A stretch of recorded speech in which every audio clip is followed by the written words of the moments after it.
Hi, it's Jeff. And Denise from Mousesteps.com. And this is episode number 420. 420. Of Mousesteps Weekly. Sponsored by MEI Travel and Mouse Fan Travel. If you're heading to, well, not just for the holidays, right? Walt Disney World or Disneyland. Disneyland has some amazing stuff. Or Disney Cruise Line, check out MEI and Mouse Fan Travel. Although we're starting to get into, mid-November now. So It might be getting kind of late. So if you're thinking about the Festival of the Arts next year, but check them out. They've been in business a long time, and they can really check into anything you want to, where you want to travel. So we're going to start the show at Disney's Hollywood Studios, looking back at Disney Plus Day. Which was November 12th. What's today? Today is the 15th. That's not when we're posting, right? That's in true. A day that's or true. two. So I'm just trying to remember how long ago this was, just a few days ago. So it was also the start of the holiday season at Walt Disney World. And I was able to get a nice Disney Plus Day hat and a button, I guess, if you had gone in for that first half hour. Part of being a Disney Plus subscriber here at Disney's Hollywood Studios is you were able to go in a half hour earlier. So it was from 8:30 to 9. It's very interesting to see what Disneyland did versus what Walt Disney World did. Oh, the blue carpet. They yes. had a massive blue carpet. We didn't. We had stickers on the ground. And then they had a number of rare characters where we just had characters really that we kind of see most of the time. Well, the first character that we saw is right here. It's Moana, and we have seen Moana in recent times when she joined the Cavalcades. Oh, right. Yeah, she's been out quite a bit in the Magic Kingdom. But you haven't been able to get a picture with her or get a selfie. I guess this is more of a selfie spot. Or she's not talking to you and such normally. I mean, she used to meet in Disney's Hollywood Studios over at Walt Disney Presents area. Right, I remember that. Yeah, that was when the film was out. And then Guardians of the Galaxy was over there. So Moana was one of several meet and greets on this day. And she was really good. I mean, very talkative. She was telling about Pua, about Maui. And you weren't even asking. I wasn't even asking. Like... And then she did ask about me. I was wearing a Hawaiian shirt. She said I looked like I was from the islands. Oh. So, I mean, very good. Moana was right on point. Well, she came out and she just started talking to everybody. Yeah. So I thought that was very nice. There is Dinosaur Gertie there with a 50th anniversary ornament. And I was going into the shop at this point, so I totally missed Santa Claus and the reindeer, and Pluto also is a reindeer, and the performers. This was very nice. The Santa's Merry Cavalcade, I guess, something like that. And Pluto sort of is being a reindeer. That must be his outfit. That's what I was just saying. Yeah, very Pluto nice. is a reindeer. But this was a little more than they've had before, right, for the Santa Cavalcade? I don't recall the reindeer last year, but I'll have to check back. I mean, they could have been there. And here comes Santa in his own convertible. And I see scarves. Yeah. So his helpers are in full Christmas attire with those scarves. Yes. And so again, November 12th would have been the start of the holiday season here at the parks, except for Epcot, which Epcot Festival of the Holidays will start the day after Thanksgiving. It occurs to me this could have been the very first Santa's Merry Cavalcade of the year. It probably was. Wow. We were there early, yes, because this would have been the first day of it. So there is, again, you've got Dinosaur Gertie, you've got the ornaments and the tree. This is such a great location. After the Osborne lights left, this is totally the opposite of the Osborne lights, right. But it was still a nice addition to the park. So we're looking at another special one-day-only character. It is Darth Vader and some stormtroopers. Darth Vader has had quite the history in this area. Right. Yeah. I actually did not realize that he was here. For some reason, I thought he was over in the Galaxy's Edge area when I knew he was greeting guests. Right. No, it was right here at the stage where he has had many a dance for the old hyperspace hooplas. You know what? He is quite the dancer, and it's too bad that he can't show off his skills. Other guests were asking him to dance, and he would have none of that. He was talking, by the way. It was a talking Darth Vader, very interactive. Is that true? That people were when I asking post him to the dance? video, you'll see dance. Mostly younger fans were asking him to dance. So legendary, this area. The hyperspace hoopla is something I would love to see come back. I mean, that was quite the thing. Well, especially the year he did the Michael Jackson dance. That was quite spectacular. He was doing the moonwalk and everything. He can dance. but he's just standing around talking to guests, right? You know, and this reminded me when we were at Disneyland Paris. The last time I actually interacted with a talking Darth Vader was in June at the reopening. Remember that? That was a lot of fun. I do remember, yeah. There was a lot of characters around Disneyland Paris at that time, and there's a lot more, I think, now. And I should mention that the stormtroopers were also talking to the guests, of course. So it was a lot of fun. Of course they were. It was a lot of fun. It reminded me of good times. And here it is, the Disney Plus Day Cavalcade. We waited a half hour for this. Most of the characters here we see some. I don't want to say Russell and Duggan. Okay, Princess Tiana is in like a. Right. I don't know if you call flapper it flapper outfit. I have not she looks seen fantastic. that before here at Walt Disney World. Me neither. It's a gorgeous costume. I think she was really kind of one of the stars of the day. Really, certainly the rarest. With yes, that outfit. Yes. By far. And then you had Doug here. Doug and Russell. Russell. And also Carl had been out greeting guests. I think they were only out like once or twice, right? Earlier. Right. And we have seen them quite a lot, like at Disney's Hollywood Studios, but not right now. And Sully is normally... Sully normally appears in the Pixar Cavalcade. Right. And Mickey and Minnie and all their friends here normally appear in their own Cavalcade. And this is supposed to be like the stars of Disney Plus. So I guess anybody who's in the Disney universe... Yes, that's true. You know, anybody at that park would be in Disney Plus, probably. And literally, you could have Bart Simpson running down Hollywood Boulevard. Now, if Bart Simpson was on one of those convertibles, that would be something. Of course, Universal might have something to say about that. Yes, I suspect that's true. We just saw that.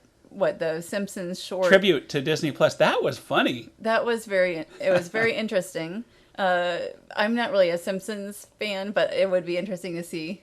Can you imagine Bart Simpson here on one of the cars? With Mickey, with his arm around the big cheese. But it would have been nice to have like the Mandalorian or something. So I was hoping we got Mickey. I was hoping that the Mandalorian would make an appearance in Galaxy's Edge, but it was not to be. I still had a good time at Disney Plus Day. Goofy was having a beer in the Simpsons one. So also later on in this day, we moved over here to the Walt Disney World Swan Reserve. We got to have a little tour and a nice lunch there. It was a big tour and a grand opening ribbon cutting. And so the resort actually, I think, opened November 3rd to guests. It was kind of a quiet thing. Like it opened, no big ceremony, right? Today, or that day, this day was the fanfare. Yes, and the 12th also. And so we're just kind of looking around. There's, there's some books. Hopefully they end up not... And you spotted this, by the way, yes, the books. leaving, hopefully they don't take off. But there's like little Disney touches. But also,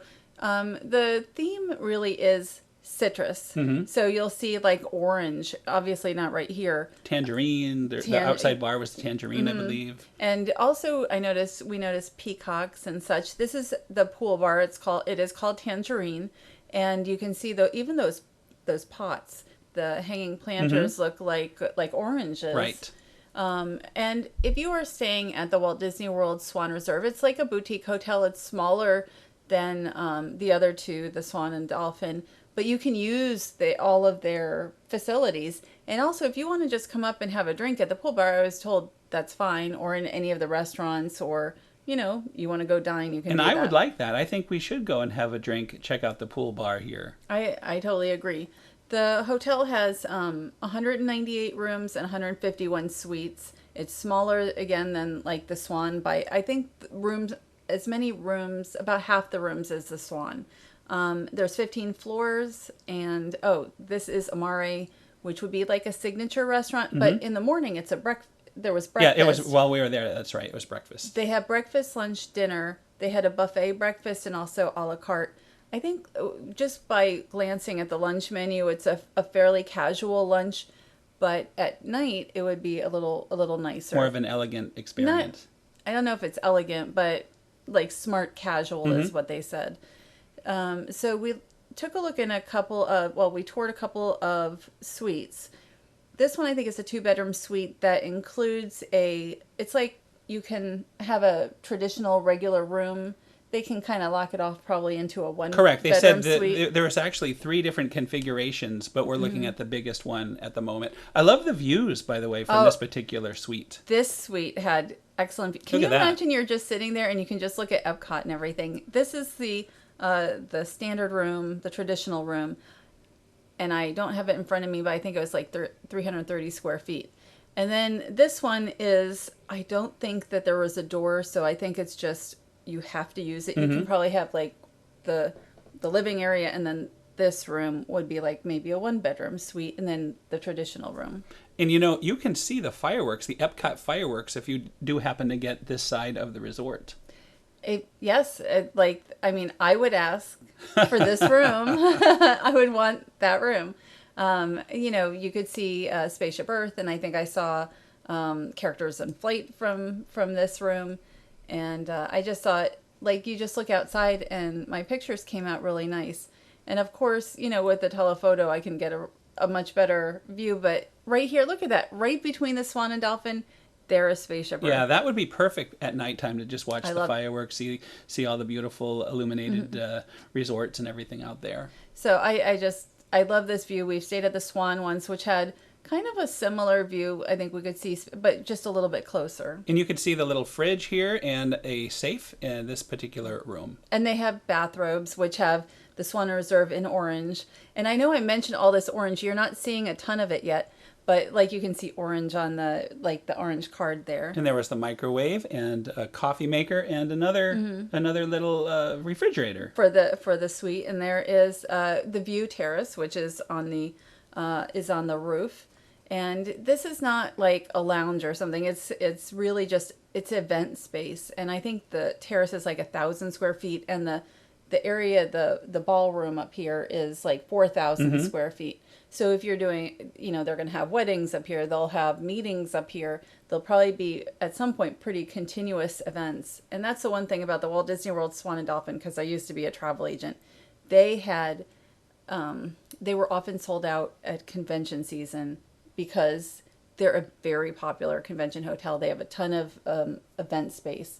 So, it's really good that they have an extra few hundred rooms here, rooms and suites, and there's more and more conventions coming back. So, this is going to be very busy, I think, in the coming year or two. Well, they were always kind of bursting at the seams when certain conventions would come to town.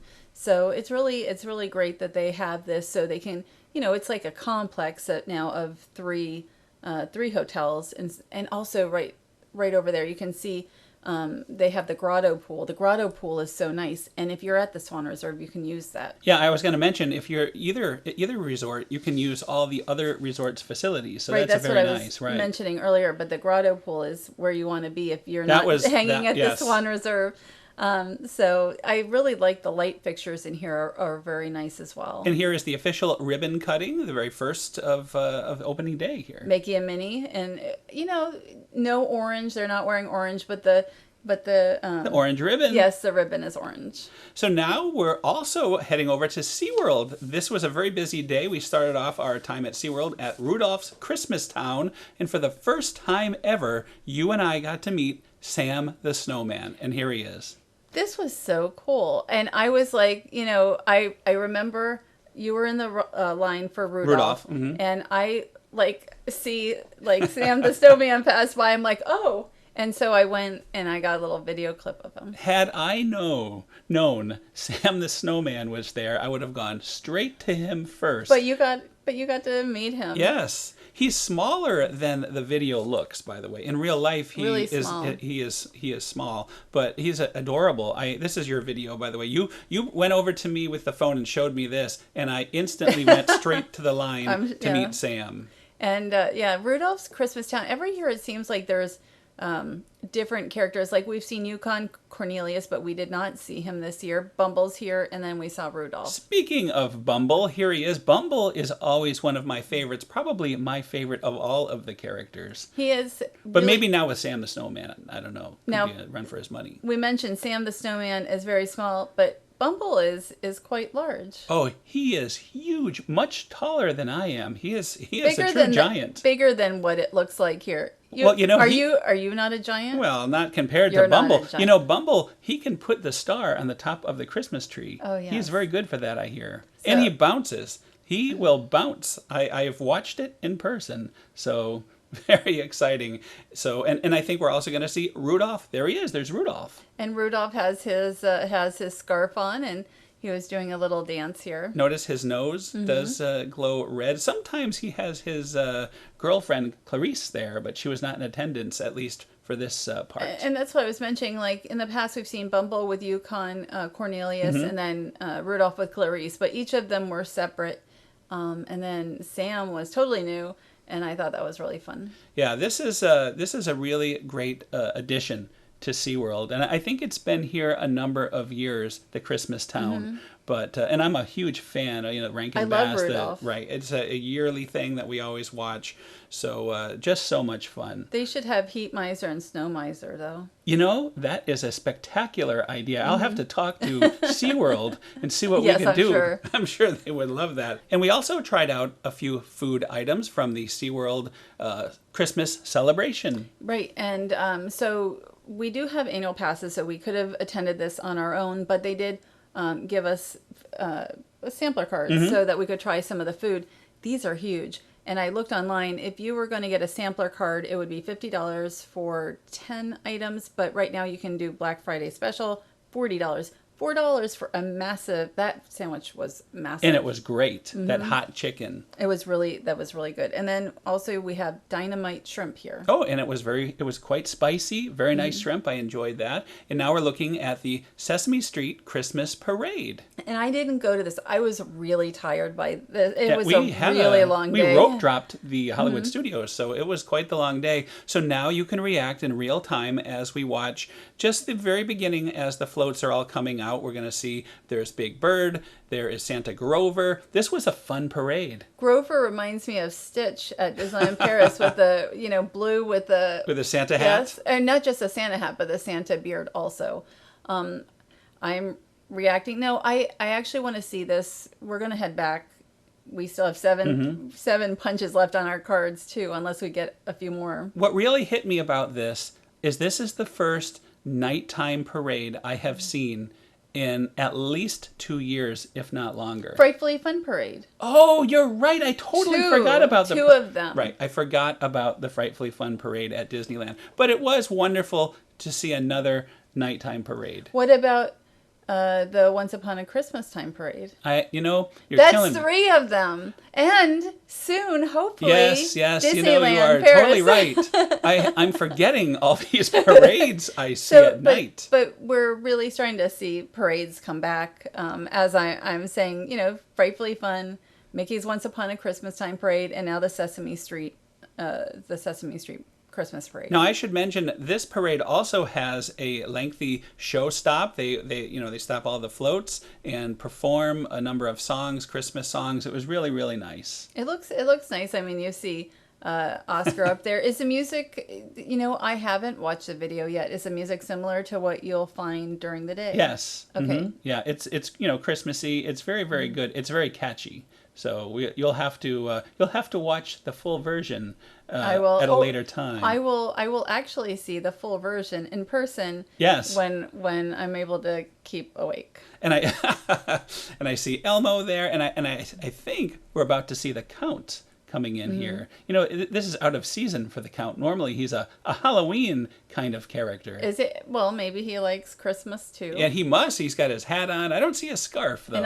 And I see Cookie Monster there. You have, I really like the addition. I think that for SeaWorld, the best addition that they've almost ever had is the Sesame Street area. Absolutely. It's really a terrific area for families. It's not small. I mean, it's a small land, but there's a lot to see and do in it. So while the parade is wrapping up, let's talk about some of the other offerings at SeaWorld for the Christmas celebration. Well, the one thing they don't have, and that's what I'm going to go with first, is A Wondrous Night, Yes. which is honestly probably the most popular thing that they had. So I'm not really sure why they cut it. Well, they have concerts in right. that venue instead. They are, but I loved A Wondrous Night. It was just a fantastic show. I hope they will return it. But right now they have Elmo's Christmas Wish, Holiday Reflections Fireworks, Sounds of the Series concert series, and that's where A Wondrous Night was, and like the Sea of Trees and Winter Wonderland on Ice, which I would have. That is one of my favorites, the Winter Wonderland on Ice. Right, and that's one of my favorites as well. Winter Wonderland on Ice wasn't playing till 9:30 on this night, and sometimes in the past they've been like they've been like 3 times a night. I don't know why it was only once. I don't know if that's how it is during the season. I was trying to look that up earlier. Winter Wonderland on Ice is just always a fantastic show. So there's a lot to still see and do at SeaWorld.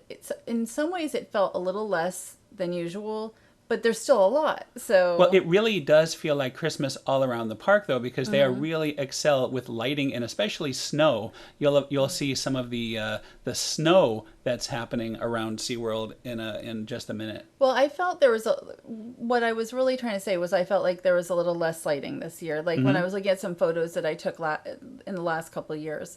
But overall, you've got, a parade. You have the Winter Wonderland on Ice. You've got fireworks. Here you've got, they call them snow flurries. It's really more of a snowfall. It was a lot. It was a real lot. You need a shovel after this. And this always reminds me a little of the Lights of Winter. It's not exactly like that, but, there's just something about lit arches. Walking through lit arches reminds me of that. And so I thought this was very nice. It's funny, though, with everybody in shorts and short sleeve shirts, and yet you have this big blizzard going on. So, you need to get people to wear heavy coats to really sell this. I mean, right now we're scheduled next week to be in like 30, as low as 30-degree weather. So right now we're just seeing it in soap bubbles. So anyway, that was the SeaWorld Christmas celebration. We will be going back. We still have to use the rest of our dining cards there. We'll get some more of that hot chicken for sure, and some other items there. I enjoyed the hot chicken. So, I enjoyed the SeaWorld. I enjoyed really also the Swan and Dolphin. It was a full day, but it was a big full day. So anyway, that is another show. That's another show, thanks to our sponsor, MEI Travel and Mouse Fan Travel. If you're looking to stay at the Swan Reserve, they can set you up. And, or the Walt Disney World Swan and Dolphin hotels, which are, again, part of that complex. But if you're looking for more of a boutique type of experience, a Swan Reserve, they're new, just a week old or so now. So this week we have IAPA coming up. Yes, IAPA I'm looking forward to. There's some sort of a Legoland Peppa Pig thing going on tomorrow, so I'm looking forward to seeing what that's about. And as long as everything goes according to plan, we'll be able to see some Christmas time at Disneyland Paris very soon. Very soon, yes. So hopefully that will work out. You know what? Everything is always, this is what's planned. It's not we are doing it. This is what we're planning. Yeah, we learned that last time. Well, it's really how I've always been, because you just don't know. I ended up spraining both ankles last. Was it last month now, or was it September? It was a couple months ago. No, it was in the beginning of October. It was at your first time seeing Kite Tails. So that was actually about 6 weeks ago. If you have to sprain your ankle, at least it was something of high quality like Kite Tails. I do, I do enjoy Kite Tails, actually. So. I do too. I'm not joking. I love Kite Tails. But as long as Paris happens, it's going to be, right now, just looking ahead at the weather, they're forecasting as low as 30 degrees. I want to see There are people that hear this and they laugh at it. They're in shorts at 30 degrees. I'm not. And so I am hoping for snow. There's no snow in the forecast, but that's really what I would like to see. Well, anyway, thanks again for listening. Have a great week. We'll see you all next week, and happy holidays. Happy holidays.